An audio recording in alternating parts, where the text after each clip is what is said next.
बिस्मिल्लाहिर्रहमानिर्रहीम अस्सलाम वालेकुम डियर स्टूडेंट। आज की इस वीडियो में हम करने जा रहे हैं इलेक्ट्रिक फील्ड। इससे प्रीवियस लेक्चर में हमने पढ़े थे इंट्रोडक्शन टू इलेक्ट्रोस्टैटिक और कूलअप लॉ पढ़ा था।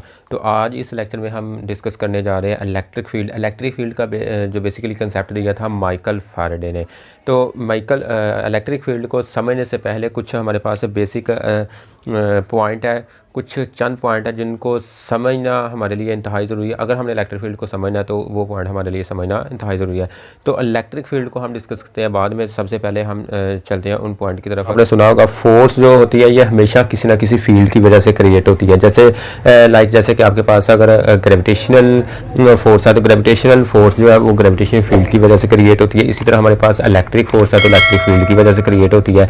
इस तरह हमारे पास मैग्नेटिक फोर्स है, मैग्नेटिक फील्ड की वजह से क्रिएट होती है। और फोर्स जो होती है वो बेसिकली हमारे पास दो तरह की होती है, टू टाइप की होती है। नंबर वन हमारे पास आ जाती है जी कॉन्टैक्ट फोर्स, इसको कहते हैं हम कॉन्टैक्ट फोर्स। और नंबर टू पे आ जाती है हमारे पास नॉन कॉन्टैक्ट फोर्स।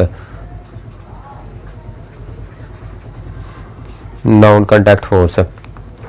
तो सबसे पहले हम डिस्कस करते हैं कॉन्टैक्ट फोर्स क्या होती है। कॉन्टैक्ट फोर्स हमारी डेली रूटीन लाइफ में अगर हम देखें तो हमारे पास 80% ऐसी फोर्सेस होती है जो कि कॉन्टैक्ट फोर्स होती है। यानी कि ये वो फोर्सेस होती है कि अगर हम किसी भी बॉडी के ऊपर इसको अप्लाई कर रहे हैं तो फोर्स का उस बॉडी के साथ फिजिकली कॉन्टैक्ट होना लाजमी है। जैसे फॉर एग्जांपल हम देते हैं, इसकी एग्जांपल जो है हमारे पास है कि अगर आपके पास एक फुटबॉल है, फुटबॉल जो है इसको अगर आप हिट करना चाहते हैं, इसको मूव करवाना चाहते हैं, तो जितनी देर तक आप इसको पाँव के साथ हिट नहीं करते यानी कि फिजिकली इसके साथ कांटेक्ट नहीं करते उतनी देर तक ये फुटबॉल जो वो आगे की तरफ मूव नहीं करेगा। इसी तरह हमारे पास दूसरी एग्जांपल है कि अगर एक नील है, आपके पास नेल है, उसको आप किसी दीवार के अंदर जो है वो इस तरह पुश करना चाहते हैं तो नील जो वो उतनी देर तक दीवार के अंदर पुश नहीं होगा जितनी देर तक आप इसको हैमर के साथ पुश नहीं करेंगे। यानी कि नील को दीवार के अंदर पुश करने के लिए हैमर और नेल का फिजिकली आपस में कांटेक्ट होना लाजमी है।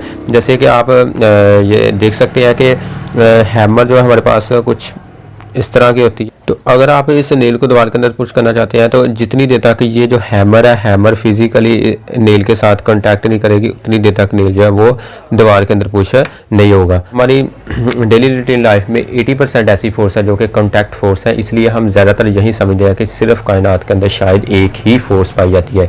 लेकिन स्टूडेंट आपका ध्यान दूसरी तरफ तवज्जो दिलाता चलो कि हमारे पास नॉन कॉन्टैक्ट फोर्स भी होती है। नॉन कॉन्टैक्ट फोर्स के अंदर हमारे पास जो आती है, नॉन कॉन्टैक्ट फोर्स की जो एग्जाम्पल है, सबसे पहले हमारे पास आ जाती है जी ग्रेविटेशनल फोर्स। ग्रेविटेशनल फोर्स जो होती है ये कॉन्टैक्ट फोर्स भी हो सकती है और नॉन कॉन्टैक्ट फोर्स भी होती है, इसलिए हम इसको नॉन कॉन्टैक्ट फोर्स भी कंसीडर कर लेते हैं। दूसरे हमारे पास आ जाती है जी magnetic force. Magnetic force number 3 पे आ जाती है हमारे पास इलेक्ट्रिक फोर्स। तो सबसे पहले हम डिस्कस करते हैं कि ग्रेविटेशनल फोर्स जो है ये किस तरह कॉन्टैक्ट फोर्स हो सकती है और कैसे नॉन कॉन्टैक्ट फोर्स हो सकती है। तो सबसे पहले इसको नॉन कॉन्टैक्ट फोर्स के लिए देखते हैं। ये आप कंसिडर करें कि ये आपके पास क्या है, अर्थ यानी कि ज़मीन। तो अर्थ आपको पता है कि हमेशा हर ऑब्जेक्ट को अपने फील्ड की वजह से अपनी तरफ खींचती है, क्योंकि अर्थ जो है ये कंसिडर कर ले कि ये अर्थ है और इसका ये वाला ग्रेविटेशनल फील्ड है। अब ये कोई भी ऑब्जेक्ट इसके साथ अगर टच कर रहा है या नहीं कर रहा है, हर फील्ड को हर ऑब्जेक्ट को ये अपनी तरफ खींचती है। यानी कि आप देखें कि फ़र्ज़ करें कि हमारे पास ये एक बॉल है और ये बाल जो है ये कुछ स्पेस यानी कि ज़मीन से कुछ बुलंदी पर है। अब ये बाल जब आप इस जगह से छोड़ेंगे तो ये ज़मीन की तरफ ही आएगी। इसकी वजह ये है कि ये फील्ड, इसका जो फील्ड है अर्थ का ग्रेविटेशनल फील्ड, ये इसके ऊपर ग्रेविटेशनल फोर्स लगा रहा है जिसकी वजह से ये नीचे आ रही है। तो इस तरह हम कह सकते हैं कि ये जो ऑब्जेक्ट है यानी कि ये जो बाल है ये ज़मीन के साथ फिज़िकली कॉन्टैक्ट नहीं है, फिज़िकली इसका कोई राब्ता नहीं है, तो इसके बावजूद जो बाल है वो ज़मीन की तरफ आ रहा है। तो इससे हमें पता चलता है कि ग्रेविटेशनल फोर्स जो है ये नॉन कॉन्टैक्ट फोर्स भी है। हाँ, अगर दूसरी तरफ आप देखें तो जो बहुत सारे ऐसे ऑब्जेक्ट है जो कि ज़मीन के साथ टच होते हैं, जैसे हम ज़मीन के ऊपर खड़े होते हैं तो उस वक्त भी ज़मीन जो है वो हमारे ऊपर ग्रेविटेशनल फोर्स एक्ट कर रही होती है, तो उस वक्त ये कॉन्टैक्ट फोर्स होती है। अब देखते हैं हम मैग्नेटिक फोर्स को। मैग्नेटिक फोर्स अगर आप देखें तो मैग्नेटिक फोर्स जो है इसमें आपके पास दो मैग्नेट के टुकड़े हैं या टू मैग्नेट बार देख लें, ये मैग्नेट बार है। तो इस तरह इसके दो पोल होते हैं, north and south, south and north. तो आप इस देखें कि मैग्नेटिक के दो पीस को जब फिज़िकली इनको आपस में करीब लाने की कोशिश करते हैं तो ये आपस में कांटेक्ट करने से पहले ही एक दूसरे के ऊपर फोर्स लगा रहे हैं। अगर तो इनके दो सेम पोल है तो ये एक दूसरे के ऊपर फोर्स ऑफ रिपल्शन लगाते हैं, अगर इनके अपोजिट पोल है तो ये दूर से ही एक दूसरे को अट्रैक्ट करने की कोशिश करते हैं। इसी तरह इलेक्ट्रिक फोर्स देखें तो इलेक्ट्रिक फोर्स भी सेम है, इसी तरह बिहेव करती है कि हमारे पास दो तरह के अगर कंसिडर कर ले चार्ज है, पॉजिटिव और नेगेटिव। अगर इनका आपस में कोई फिजिकली कॉन्टैक्ट नहीं है तो इसके बावजूद फोर्स जो होती है वो पॉजिटिव से नेगेटिव की तरफ एक्ट कर रही होती है, यानी कि दोनों चार्ज एक दूसरे को अट्रैक्ट कर रहे होते हैं। तो ये इलेक्ट्रिक फोर्स का कमाल है। इलेक्ट्रिक फोर्स जो होती है ये नॉन कॉन्टैक्ट फोर्स है। इसमें हमारा जो बेसिक मेन आर्टिकल है वो है इलेक्ट्रिक फील्ड। माइकल फैराडे ने इलेक्ट्रिक फील्ड को ऑब्जर्व किया, इसको फील किया, लेकिन वो इसकी एग्जिस्ट होने की वजह को ना जान सका। तो इलेक्ट्रिक फील्ड की सबसे पहले डेफिनेशन देखते हैं। The space are a region around the charge in which it exert electric force on the other charge is called electric field. यानी कि ये किसी भी चार्ज के गिर्द वो स्पेस या वो रीजन है जिसमें ये चार्ज किसी दूसरे चार्ज के गिर्द किसी चार्ज के ऊपर फोर्स लगाता है। यानी कि इसको अगर हम डायग्राम से देखें तो डेफिनेशन के अकॉर्डिंग हमारे पास कंसिडर कर रहे हैं ये एक पॉजिटिव चार्ज है। तो हर चार्ज का क्योंकि अपना एक फील्ड होता है, इसलिए ये पॉजिटिव चार्ज है तो इसका जो इलेक्ट्रिक फील्ड है वो कुछ इस तरह होगा, यानी कि इसके इर्द गिर्द सर्कल फॉर्म में इसका फील्ड बनेगा। इलेक्ट्रिक फील्ड को बेसिकली ज़ाहिर करने के तीन तरीके हैं। एक तो आप इस तरह किसी भी चार्ज के गिर्द सर्कल बना के उसके इलेक्ट्रिक फील्ड को ज़ाहिर कर सकते हैं। दूसरा इसका मेथड ये है कि इलेक्ट्रिक फील्ड को ज़ाहिर करने के लिए आप इस तरह चार्ज के गिर्द छोटे छोटे डार्ट इस तरह लगा के तो इलेक्ट्रिक फील्ड को ज़ाहिर कर सकते हैं। इसके अलावा इसका जो तीसरा तरीका ये है कि इस तरह चार्ज से जो इलेक्ट्रिक फील्ड लाइनें निकलती हैं, इन इलेक्ट्रिक फील्ड लाइनों को ड्रा करके भी आप इलेक्ट्रिक फील्ड को ज़ाहिर कर सकते हैं। यानी कि ये इलेक्ट्रिक फील्ड को ज़ाहिर करने के तरीके हैं। लेकिन इनमें सबसे ज़्यादा जो परफेक्ट तरीका है, सब परफेक्ट डायग्राम इलेक्ट्रिक फील्ड को ज़ाहिर करने का वो ये है, क्योंकि इस डायग्राम से हम ये भी पता लगा सकते हैं कि किस स्पेस पे, किस रीजन पे इलेक्ट्रिक फील्ड ज़्यादा है, किस स्पेस पे इलेक्ट्रिक फील्ड कम है। तो बहरहाल हम ये सिंपल डायग्राम यूज़ करते हैं। इसमें हम देखते हैं कि ये चार्ज हमने एक पॉजिटिव चार्ज लिया है जिसको हम सोर्स चार्ज भी कहते हैं। सोर्स चार्ज उसको कहते हैं जिससे इलेक्ट्रिक फील्ड जो है वो पैदा होता है, तो इसलिए इसको सोर्स चार्ज कह लिया। अब इस चार्ज के गिर्द ये वाला इसका है फील्ड। तो इस चार्ज के इस फील्ड में जैसे ही हम कोई टेस्ट चार्ज लेकर आएंगे, टेस्ट चार्ज Q0 इसके फील्ड में हम इस तरह लेकर आएंगे, तो ये जो चार्ज है इसके ऊपर इस तरह फोर्स ऑफ रिपल्शन लगाएगा। तो जब इसके ऊपर ये फोर्स लगेगी तो ये इसको इस तरह रिपेल करेगा। तो डेफिनेशन के अंदर भी आपको यही कहा जा रहा है कि the space are a region, यानी कि वो स्पेस या वो region around the charge, charge के इर्द गिर्द, in which it exert electric force on the other charge, के जिस स्पेस जिस रीजन के अंदर ये दूसरे चार्ज के ऊपर फोर्स लगाता है, ये जो चार्ज है ये इस दूसरे चार्ज के ऊपर फोर्स लगा रहा है। तो ये थी इलेक्ट्रिक फील्ड की डेफिनेशन। अगर अब इसकी दूसरी डेफिनेशन देखना चाहें तो ये इसकी दूसरी डेफिनेशन भी है। An electric field is a region और space around an electric charge in which an other charge can feel the effect of that charge in the form of electrostatic force of attraction और repulsion. यानी कि electric field वो reason या वो space है किसी भी चार्ज के गिर्द जिसमें ये दूसरे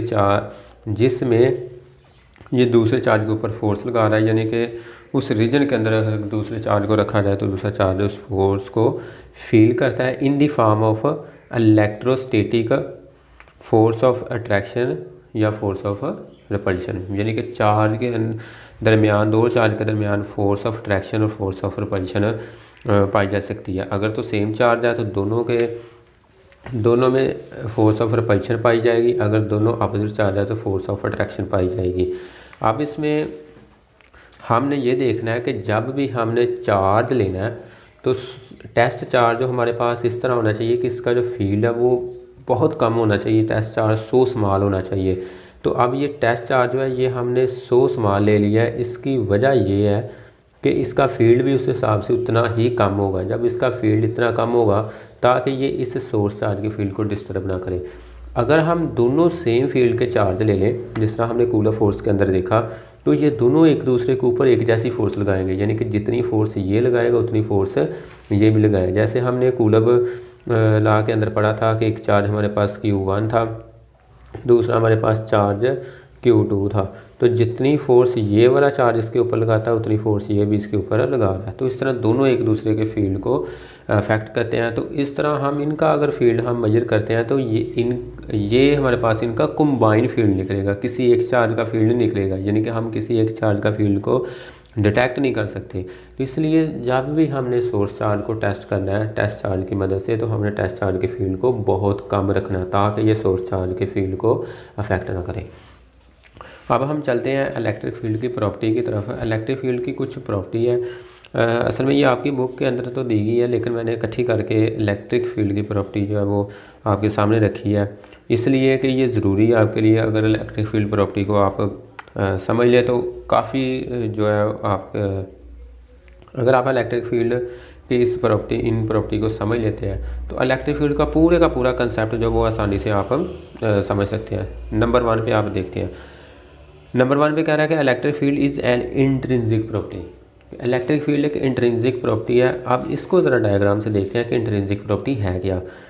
आप देखें कि हमारे पास जितनी भी नॉन कॉन्टैक्ट फोर्स है, जबकि दो चार्ज के दरमियान जो फोर्स ऑफ फील्ड है, इस फील्ड को मेजर किया माइकल फैराडे ने।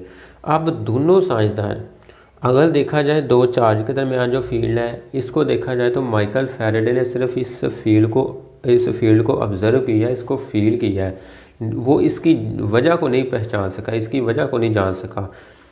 इसी तरह अगर हम ग्रेविटेशनल लॉ देखें तो ग्रेविटेशन लॉ में भी न्यूटन ने ग्रेविटेशन का कंसेप्ट हमें दिया है, इसको ऑब्ज़र्व किया है, इसको फील किया है, लेकिन वो इसकी वजह को नहीं जान सका।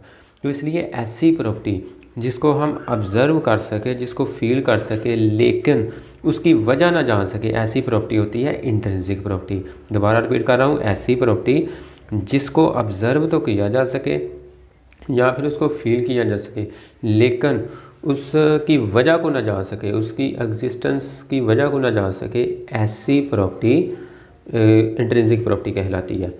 तो ये थी हमारे पास पहला पॉइंट था।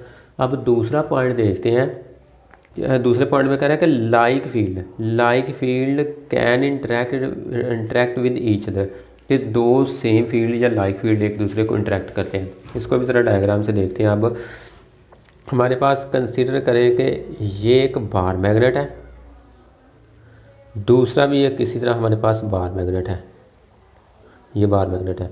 अब दोनों में क्योंकि सेम फील्ड पाया जाएगा, इसमें भी मैग्नेटिक फील्ड होगा, इसमें भी मैग्नेटिक फील्ड होगा। तो जब दोनों फील्ड सेम होंगे तो ये एक दूसरे को अट्रैक्ट करेंगे या फिर रिपेल करेंगे। इनके दरमियान फोर्स ऑफ अट्रैक्शन या फोर्स ऑफ रिपल्शन पाई जाएगी। लेकिन अगर हमारे पास डिफरेंट फील्ड है, जैसे आप देखें कि एक हम इस तरह बार मैग्नेट ले लें, दूसरा हम इस तरह ले लें चार्ज। अब बार मैग्नेट की वजह से जो फील्ड बनेगा ये तो हमारे पास बनेगा मैग्नेटिक फील्ड, जबकि चार्ज के गिर्द जो फील्ड बनेगा ये बनेगा इलेक्ट्रिक फील्ड। तो इस तरह ये दो डिफरेंट फील्ड है। तो दो अनलाइक जो फील्ड है ये एक दूसरे को ना तो इंटरेक्ट करते ना ही रिपेल। अब तीसरी प्रॉपर्टी देखी जाए तो electric field is a 3D region or space. Electric field हम जब भी इसकी इलेक्ट्रिक फील्ड लाइन किसी चार्ज से निकलती है तो इलेक्ट्रिक फील्ड लाइन जो है वो 3 डायमेंशन में निकलती है। जैसे हमारे पास एक बॉल होता है, यानी कि फुटबॉल होता है, वो एक स्फीयर की तरह होता है, स्फीयर की तरह फैला होता है। तो इलेक्ट्रिक फील्ड लाइन भी यूँ ही किसी चार्ज से ये निकलती है तो उस वक़्त ये जो इलेक्ट्रिक फील्ड लाइन है ये स्पेस में फैलती है इस तरह 3 डायमेंशनल। ये वाइट बोर्ड के ऊपर या डायग्राम में आप देखें तो ये आपको 2 डायमेंशनल नज़र आया, क्योंकि ये पेपर या वाइट बोर्ड है ये खुद एक 2D प्लेन है, ठीक है। अदरवाइज़ जो हकीकत में इलेक्ट्रिक फील्ड लाइनें ये 3 डिमेंशन में फैलती हैं। अगर आप इसको किसी भी पॉइंट से इस तरह इन लाइनों को बनाएं तो ये इनका आपस में एक सफ़ियर बनता है, ठीक है। सफ़ियर इसी तरह जैसे हमारे पास फुटबॉल है, तो इस तरह इलेक्ट्रिक फील्ड लाइन जो है ये 3 डिमेंशनल होती है, 3 डिमेंशनल स्पेस है। तो इस तरह इनके अंदर जो एक्सेस पाए जाते हैं 3 यानी कि इलेक्ट्रिक फील्ड लाइनों में ये एक्सेस पाए जाते हैं, ये हमारे पास होते हैं एक्स एक्सेस, वाई एक्सेस और जी एक्सेस। इसको आप एक्स एक्सेस अगर कह रहे हैं, इसको वाई एक्सेस, तो ये आपके पास जी एक्सेस होगा। यानी कि इसमें 3 एक्सेस पाए जाएंगे, और जब 3 एक्सेस किसी भी रीजन या किसी स्पेस के अंदर पाए जाते हैं तो उनके अंदर एंगल भी 3 किस्म के बनते हैं। एंगल बनते हैं हमारे पास अल्फ़ा, बीटा एंड गामा। लेकिन ये एक बहुत लंबी डिस्कशन है, इसके लिए कोई अदर से वीडियो जो है बनानी पड़ेगी। अब स्टूडेंट हम देखते हैं इसकी प्रॉपर्टी नंबर 4, तो इसकी तरफ चलते हैं। 4 नंबर प्रॉपर्टी में कह रहा है कि electric field can never and. Electric field जो है ना ये कभी भी एंड नहीं होता। अब देखिए कि हमारे पास जो इसकी डायग्राम है, डायग्राम के अंदर आप देखें कि ये हमारे पास चार्ज है, ये इसका फील्ड है। तो ये हकीकत में ये नहीं कि फील्ड की हद सिर्फ इधर तक है, नहीं, ये जो हमने बाउंड्री लगाई है ये बाउंड्री हमने अपनी ऑब्जर्वेशन के लिए, हमने अपनी कंसिडरेशन के लिए लगाई है, ताकि इस बाउंड्री के अंदर अंदर रहते हुए हम फील्ड को अच्छी तरह डिटेक्ट कर सकते हैं, इसको अच्छी तरह ऑब्जर्व कर सकते हैं। अदरवाइज जो फील्ड है ये हकीकत में इनफिनिट होता है, लातदाद होता है, ठीक है। इसलिए इलेक्ट्रिक फील्ड जो होता है ये नेवर एंड, इसका एंड नहीं होता। उसके बाद लास्ट पे आ जाते हैं। लास्ट प्रॉपर्टी है electric field around charge always present whether other charge are present or not. कि इलेक्ट्रिक फील्ड किसी भी चार्ज के गिर्द हमेशा हर वक्त मौजूद होता है, आया कि उसके गिर्द कोई दूसरा चार्ज मौजूद हो या ना हो।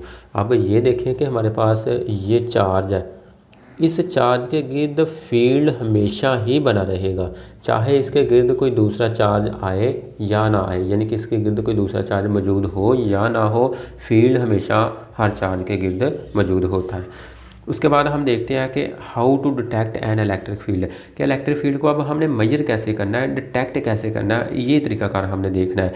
तो इसके लिए हम देखते हैं कि आप देखें कह रहा है कि presence of electric field cannot be detected until an other charge q naught test is placed या near to that charge।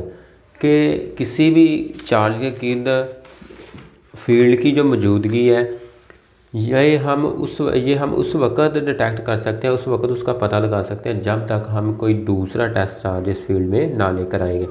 ये देखिए अब डायग्राम कि इसमें ये सोर्स चार्ज है, ये फील्ड क्रिएट कर रहा है, तो इस फील्ड को हम उतनी देर तक डिटेक्ट नहीं कर सकते, मेजर नहीं कर सकते जितनी देर तक ये टेस्ट चार्ज इसके फील्ड में हम नहीं रखेंगे, ठीक है। ये चार्ज इसके फील्ड में लेकर आएंगे तो उस वक़्त हमने देखना है कि ये इस चार्ज के ऊपर कितनी फोर्स लगा रहा है। जितनी ज़्यादा फोर्स लगाएगा उतना इसका ज़्यादा फील्ड होगा, ठीक है। जितनी कम फोर्स लगाएगा उतना कम फील्ड होगा। तो इस चीज़ से हम ये देख सकते हैं कि इस चीज़ से हम ये चेक कर सकते हैं, किसी दूसरे चार्ज से हम ये चेक कर सकते हैं कि किसी चार्ज के गिर्द जो फील्ड है वो कितना स्ट्रॉन्ग है, कितना वीक है। उसके बाद हम देखते हैं कि चार्ज जो है ये 2 स्टेप में मेजर किया जा सकता है। नंबर 1 कह रहा है कि charge Q will produce an electric field around it. कि चार्ज Q ये कैपिटल चार्ज है जिसको हमने सोर्स चार्ज कहा है, इसको हमने कैपिटल Q से इंडिकेट करना है। अब कह रहा है कि charge Q will produce an electric field around it, कि अपने इर्द गिर्द ये चार्ज Q जो है एक फील्ड क्रिएट करता है। Number 2 charge Q not will interact with the field of charge Q, यानी कि ये जो टेस्ट चार्ज हम इसके फील्ड में लेकर आएंगे ये टेस्ट चार्ज इसके फील्ड को इंटरेक्ट करेगा कैपिटल Q चार्ज को। तो ये था इसके मेजर करने का तरीका। अब हम चलते हैं कि इलेक्ट्रिक फील्ड डिटेक्ट करने, ये था इसका डिटेक्ट करने का तरीका। अब हम चलते हैं कि इलेक्ट्रिक फील्ड को हमने मेजर कैसे करना है।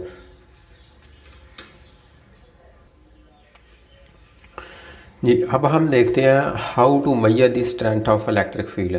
अब ये जो इलेक्ट्रिक फील्ड की मेजरमेंट है ना, ये असल में टॉपिक चला जाता है इलेक्ट्रिक फील्ड इंटेंसिटी की तरफ। यानी कि अब यहाँ से जो टॉपिक शुरू हो रहा है वो इलेक्ट्रिक फील्ड नहीं बल्कि इलेक्ट्रिक फील्ड इंटेंसिटी शुरू हो चुका है। इसलिए इसको आप इस तरह कह लें, how to measure the strength of electric field या फिर इलेक्ट्रिक फील्ड इंटेंसिटी। दोनों में से कोई भी आप हेडिंग ले लें तो दोनों ही ठीक है। अब हम चलते हैं इलेक्ट्रिक फील्ड इंटेंसिटी की तरफ। तो ये कह रहा है कि it is define as force acting per unit test charge, कि ये वो फोर्स है जो किसी यूनिट टेस्ट चार्ज के ऊपर लगाई जा रही है, उसको हम कहते हैं इलेक्ट्रिक फील्ड इंटेंसिटी। यानी कि थोड़ी सा हम रिपीट करें तो ये जो डायग्राम है, इस ये देखें हमारे पास सोर्स चार्ज है, ये फील्ड क्रिएट कर रहा है, इसमें हमने ये टेस्ट चार्ज क्यू रखा हुआ है। तो ये जो चार्ज है इसके ऊपर फोर्स ऑफ रिपल्शन लगा रहा है। जितनी ज़्यादा फोर्स ये लगाएगा चार्ज उतना ही इसका फील्ड मजबूत होगा, क्योंकि डिफरेंट पोजीशन पे इलेक्ट्रिक फील्ड की जो स्ट्रेंथ है वो भी डिफरेंट होगी। जैसे कि हम दूसरी डायग्राम से ज़ाहिर करते हैं कि ये एक आपके पास चार्ज है, पॉजिटिव चार्ज, इसके गिर्द जो फील्ड है ये इस तरह आप छोटे छोटे डॉट से शो करें ताकि आपका जो कंसेप्ट है वो अच्छे तरीके से क्लियर हो। आप देखें कि जैसे जैसे आप चार्ज से दूर चलते जाएंगे वैसे वैसे इसका जो फील्ड है वो वीक होता चला जाएगा। जैसे जैसे आप इस चार्ज के करीब होंगे, चार्ज के करीब जो है वो फील्ड ज़्यादा होता है। जैसे लाइक आप देखें कि जो अर्थ है, अर्थ के जितना आप करीब होंगे उसकी ग्रेविटेशन फोर्स उतनी ही ज़्यादा एक्ट करेगी, जितना आप उससे दूर चलते जाएंगे ग्रेविटेशन फोर्स उतना ही कम एक्ट करेगी। सेम इसी तरह के इस चार्ज के ऊपर, इस चार्ज के करीब जो है वो फोर्स फील्ड ज़्यादा स्ट्रॉन्ग होगा, जबकि इससे दूर आप चलते जाएंगे तो फील्ड जो है वो कम होगा। जैसे आप देखें ये टेस्ट चार्ज Q0 है। अब हमने इस टेस्ट चार्ज को पकड़ के इसके फील्ड में रखा है, यानी कि कंसीडर कर ले ये टेस्ट चार्ज को पकड़ के हमने इधर रख दिया है। अब ये चार्ज से कुछ ज़्यादा फासले पर है तो इसके ऊपर ये जो फोर्स लगाएगा ये इस तरीके से लगाएगा, यानी कि फोर्स ऑफ रिपल्शन लगाएगा बाहर की तरफ। ठीक है, तो यानी कि इस पॉइंट के ऊपर फील्ड वीक होगा तो ये कम फोर्स लगाएगा। अगर हम इसी चार्ज को पकड़ के इस पोजीशन पे रख दें, ये रख दिया हमने, अब ये क्योंकि चार्ज के बिल्कुल करीब आ चुका है तो यहाँ पे इस फील्ड की स्ट्रेंथ ज़्यादा होगी और ये फोर्स भी उतनी ज़्यादा लगाएगा इसके ऊपर, यानी कि force of electric field force.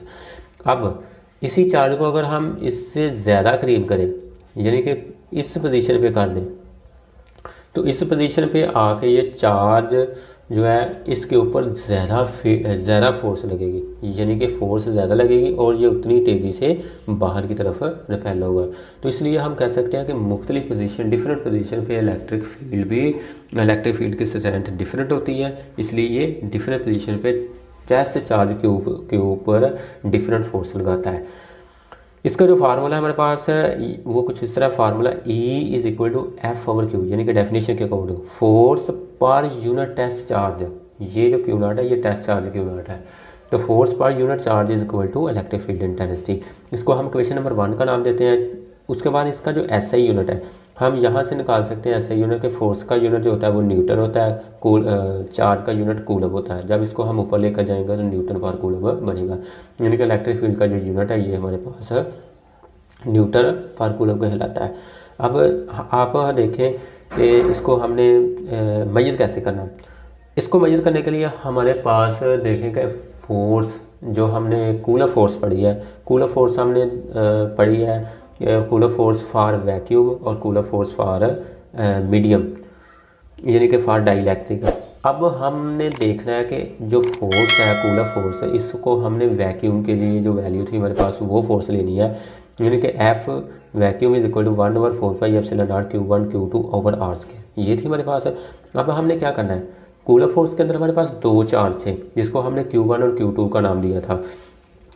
तो इस इलेक्ट्रिक फील्ड इंटेंसिटी में भी हमारे पास 2 चार्ज हैं, लेकिन इसमें थोड़ी सी सिचुएशन जो है वो डिफरेंट है। डिफरेंट इस तरह है कि उस कूलर फोर्स के अंदर चार्ज सेम थे, दोनों की मैग्नीट्यूड सेम थी, दोनों एक दूसरे के ऊपर फोर्स जो है वो एक जैसी लगा रहे थे, दोनों के ऊपर एक दूसरे के ऊपर फोर्स एक जैसे लगा रहे थे।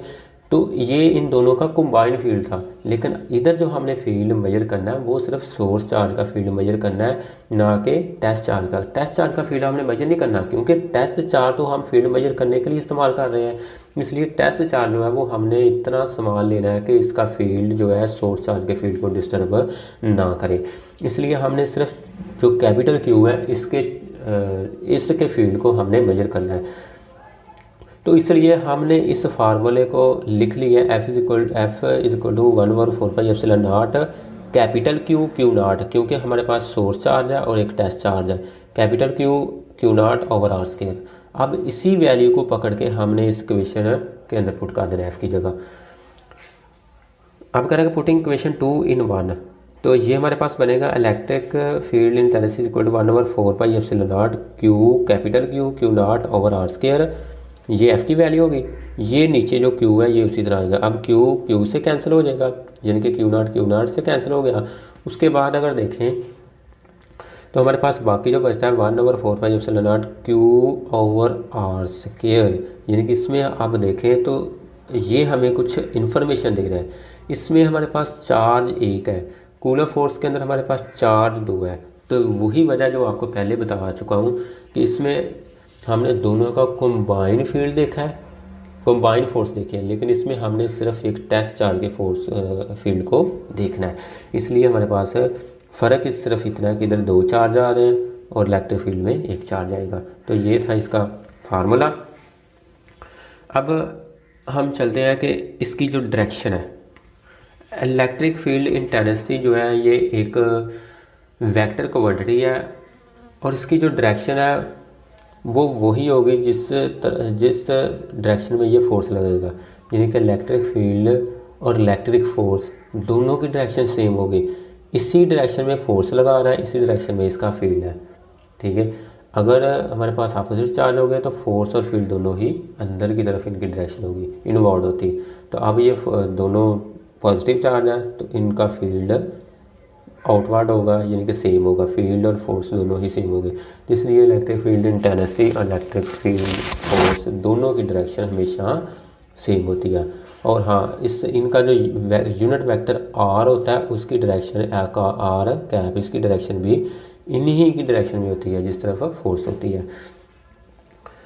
तो ये था हमारा आज का टॉपिक इलेक्ट्रिक फील्ड इंटेंसिटी। तो स्टूडेंट, उम्मीद है मुझे कि आपको ये अच्छे से क्लियर हुआ होगा, क्यों इसलिए आपका कंसेप्ट जो है वो क्लियर करने के लिए इलेक्ट्रिक फील्ड की जो प्रॉपर्टी है वो आपके सामने इसीलिए रखी गई थी। अदरवाइज़ वो इस लेक्चर का हिस्सा ना भी होती तो तभी ये लेक्चर कंप्लीट था, क्योंकि आपकी बुक के ऊपर वो इलेक्ट्रिक फील्ड एंड प्रॉपर्टी जो है वो थोड़ी सी बिखेर के दी हुई है, तो मैंने उनको इकट्ठा करके आपके सामने रखा ताकि इलेक्ट्रिक फील्ड के टॉपिक को समझना आपके लिए आसान हो जाए। मिलते हैं नेक्स्ट वीडियो में। अल्लाह हाफिज़।